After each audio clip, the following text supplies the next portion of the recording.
புரட்டாசி மாதம் 10ஆம் நாள் 26ஆம் தேதி செப்டம்பர் மாதம் 2025 பிருகுவாரம் வெள்ளிக்கிழமை நவராத்திரி 5ஆம் நாள் அன்று புனிதமாக அம்பிகை வைஷ்ணவி மற்றும் ஸ்கந்தமாதா அலங்காரத்தில் போற்றி வழிபடுவோம் வாரீர்.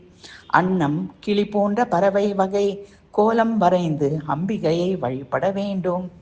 மலர் மனோரஞ்சிதம் பாரிஜாத்தம் மலர் மாலைகள் சாற்றி திருநீற்று பச்சை இலையும் கொண்டு அர்ச்சனை செய்து நைவேத்தியமாக தயிர் சாதமும் பருப்பு சுண்டல் கடலை பருப்பு சுண்டல் மாதுளை பழம் படைத்து வழிபட வேண்டும்.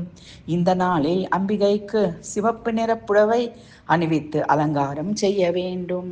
நவதுர்க்கை வழிபாட்டில் நவராத்திரியின் 5ஆம் நாளுக்கு தேவியின் ஸ்கந்தமாதா ரூபத்தில் வழிபட வேண்டும்.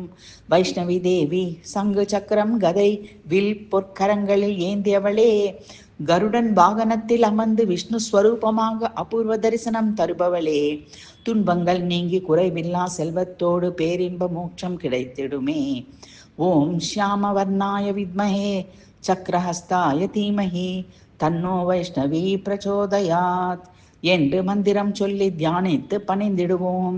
ஸ்கந்தமாதா பக்தி செய்த தேவர் துயர் தீர்த்திடவே பரமனை வேண்டிட செய்தவளே, சிவனின் தீப்பொறி ஆரையும் ஆற்றினில் ஒன்றாய் சேர்ந்திட்டதாயவளே, அன்புடன் அனைத்து அருமுகனை ஒரு முருகனாய் கொண்ட உமையவளே, வீணரை வெண்டிட செய்யினை பணித்து வேலினை தந்திட்ட சக்தி துர்க்கையளே, ஸ்கந்தமாதாவென சிம்மத்தில் அமர்ந்து குமரனை ஆறுமுகனை மடியினில் கொண்டவளே, வேல் வலக்கையினில் குமரனை கொண்டு மேலிட கையினால் அருள்பவளே, மற்றிரு கைகளில் மலரினை தாங்கியே அருள் தரும் சதுர்புஜத்தாலே, நவநாயகியரில் 5ஆம் நாள் இன்று ஸ்கந்த மாதாவின் தாள் பணிந்திடுவோம்.